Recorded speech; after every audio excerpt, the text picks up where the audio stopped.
DM Live TV, your number one digital channel for business, entrepreneurship, and innovation. Welcome to yet another episode on DM Live TV. It's a pleasure to be hosting you once again, and today I have an awesome opportunity of being in the presence of greatness. When I say that, I don't say it lightly, because the person that I'm about to interview is not just an entrepreneur, is not just a technology enthusiast, is not just a fintech expert, but it's also a princess. Yes, you had that right. She's a princess, and so we'll be talking to her shortly and find out exactly how she got into this industry and a bunch of other things. So stay with me as we get into this show and episode. So, like I said, I am in the presence of royalty. So ladies and gentlemen, I'd like to introduce to you Princess Shamirah Kimbugwe. Is that right? Yeah? Okay, great. Shamirah, it's a pleasure to meet you. To be here with you today. Yeah. Okay. So tell us about you. I mean, by the fact that you're a princess, you most probably are famous. Yeah. No, I'm not famous. I'm actually an average Joe. Yes. Average. Yes. Oh, really? Okay. Yes, I am an average Joe. Okay. Yes. So tell us a bit about you and what you do. And I know that you are a co-founder and CEO of Pivot Payments. Is that right? Yes. Yeah. So maybe just. But before we get into Pivot Payments, like, who is Shamirah? Yes, the princess. Yeah. I normally like to drop the princess bit and go with Shamirah, and I hope we can have the same. Oh yeah, sure. Yeah. So Shamirah is a very simple person. Last born, 13. Okay. Loves life, loves a good laugh.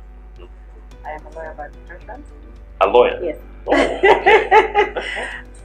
Who happens to be now among the deeply entrenched fintech enthusiasts in Uganda. In Uganda. Yes. Okay. Born and bred here.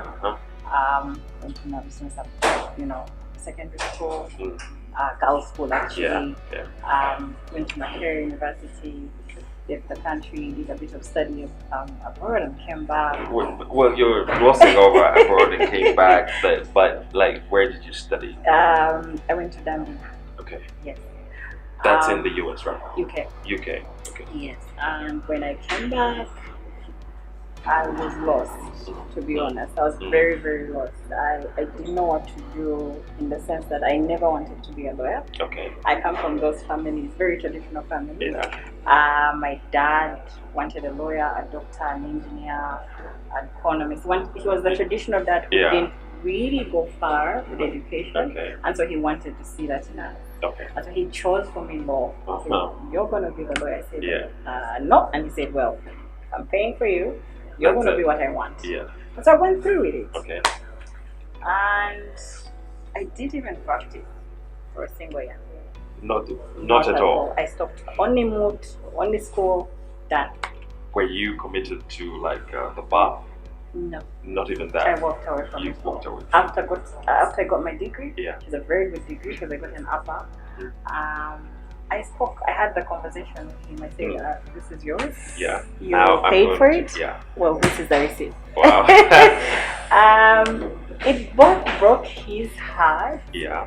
And made him proud. It broke his heart because he said, "I always wanted you to be, the lawyer and everything." Yeah. But it made him proud because he says he kept on saying, "You've got it in you to stand up for yourself. Yes. To know what you want, yes, and go for it." Then when you asked me, "What do I want to do?" I had no idea. I had absolutely no idea. No idea. The only thing you knew is that I don't want to be a lawyer. No. Okay. And the reason why I didn't want to be a lawyer, a very flimsy reason really. One, I didn't like how dressed up they were. I'm a very colorful person. Yeah. I want to wear a yellow, I want to wear a pink today, I want to wear white tomorrow. And so when they, kind of boxed us, I was like, that's not it's going to not work. me. It's not me. Yeah. And then, and the fact that we rely mostly on precedent, which is old cases and everything. It just didn't fit in with me. I'm a creator, I'm an innovator. I wanted to see things being born. I wanted to challenge status quo, and I wasn't getting that. And so I said, no, I'm not going to do that. And the worst part was the reading. The huge volume. But you went through with it, yeah? I did, and I couldn't really still. And but I didn't see myself as a person who is going to be, buried in books, buried behind the desk for years. I wanted to do something, and for me, it's very important that there's a legacy you leave behind, other than just go through the pipelines. I walked away from it. Wow. So I know. Wow, that's actually inspiring, and I hope that our viewers out there shouldn't be afraid to walk away from things that they feel they're not cut out for. Yes. Because sometimes you're pushed into a box, and then you're not happy, and you're doing things for the sake of doing those things. And, Absolutely. So how then did you get into fintech? Because the transition? Yes, the transition. So before we even get into the transition, so you didn't know what you were going to do, I didn't. But how do you find? How do you identify? What was the process that you went through to be able to identify and say, you know what, I'm going to go into this industry and I'm going to stick it out there and I'm going to give it my all, and So how? I actually quite found the industry by mistake. Okay. A very, very big happy mistake. But I started out, I one time worked for my brother who had a company, and he asked me to come in as a business development person. I did, I didn't work with him, but the environment was so laissez-faire.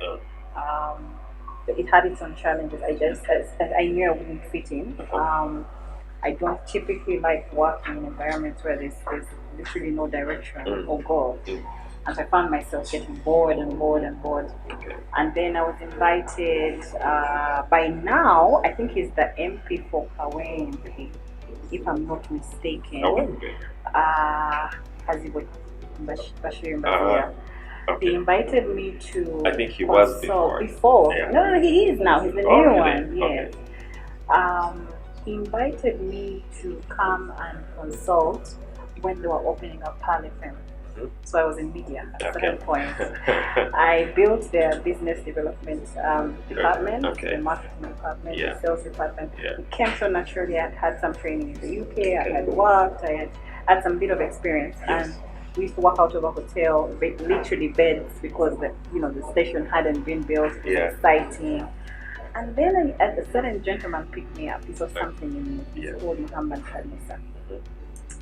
And he had a presentation one day with a company called Mcash. Mcash. Yes, and he asked me if I could come along and do a presentation for him. Okay. And then when I went there, he did the presentation and said, okay, we'll get back to you. It was about him getting, I think, an agency agreement with them.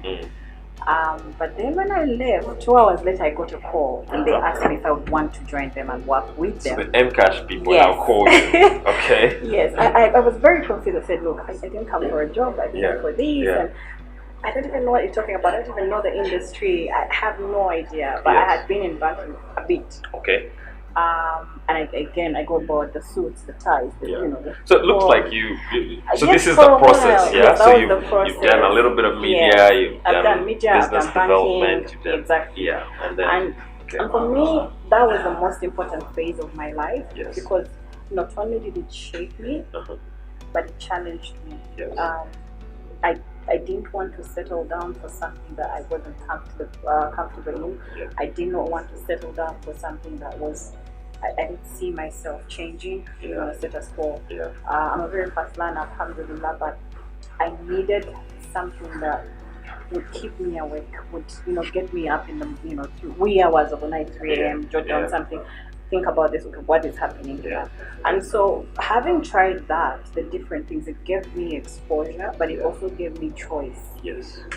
When it came to media, I didn't see myself as a media personality stuck behind a mic, but I didn't even, when it came to banking, I didn't see growth for me by the time. I mean, it takes a lot of years for them to grow. When I did business development, I thrived. My eyes lit up. my You're heart happy. beat faster. Yeah. I binged on coffee because I was finishing something. So I found that, that's something that I could do. So then I joined MCASH. I didn't know what MCASH was. Yeah. Um, So you took up the offer. I did. I took up the offer after Okay. going back and forth with my parents, my boyfriend then, my family, my siblings, my friends, and I said, "No, we don't even know what that is. Yeah. We don't even know what they do. It's not mainstream." My dad's hard work actually. Okay. I said, "Now look, you said you don't want to do law, Yeah. and here you are going. What is it again?" I said, "What do they do?" I couldn't explain it because I didn't know it, You didn't but I was understand. happy and he could see it. And then Yeah. he said to me, "If I ask you to do something and you're not happy, I'll have put you in a prison for all your life. Yes. And I wouldn't want you to resent me at the end of the day." Yes. And so that's how he said, "You got It's my okay. blessing, go ahead." Go ahead. And so, first day at work, Yeah. got a laptop, had absolutely no idea, Uh-huh. but yep, There you are. there I was. There you are. That's pretty interesting. So two things that really stand out for me is that you allowed yourself to experience Yes. different things, Yes. but then also I noticed that you talked to all the stakeholders Yes. in your life, Yes. and just consulted with them. And then the third thing actually is that I think you had a great father. Yes. Just him allowing you to go out there and do all these things Yes. until you're able to find yourself. Yes. And he's more interested in having a great relationship with you me, than my happiness. than you having to resent him because he forced you into this thing. So that's amazing. So you get into MCash and like you said, you're a fast learner, and so this is your first exposure Very fast the experience. fintech industry. Very fast. Okay. And I got in as a business development. Yeah.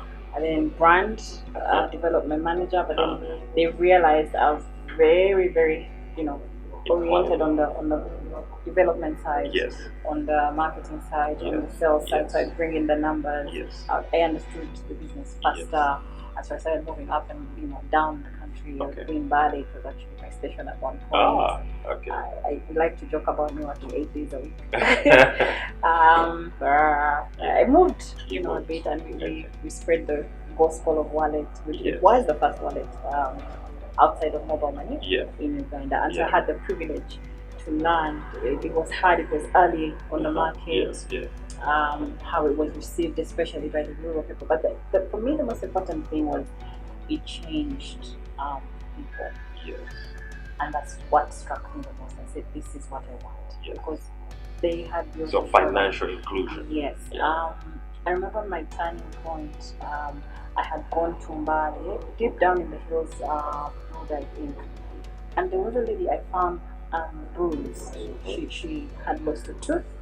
She was very bruised, had cuts, and when we sat down to talk to her, it came down to money. She had a fight with her husband over money, and she had sold beans. Okay. And she had got the money, and when he came home, he wanted the money to go drink. And she said, "I'm gonna hold on to it because kids nutrition." Yes. And she got a third. Wow. So she had split the money, hidden part of it, and exposed some of it. So that's what he took. Okay. And the part that he had hidden, she had heard of us. Yes. And so she came looking for us and said, "They said you keep money safely." Yeah. I said, "Yes, we do." And when we could see what we had done for her,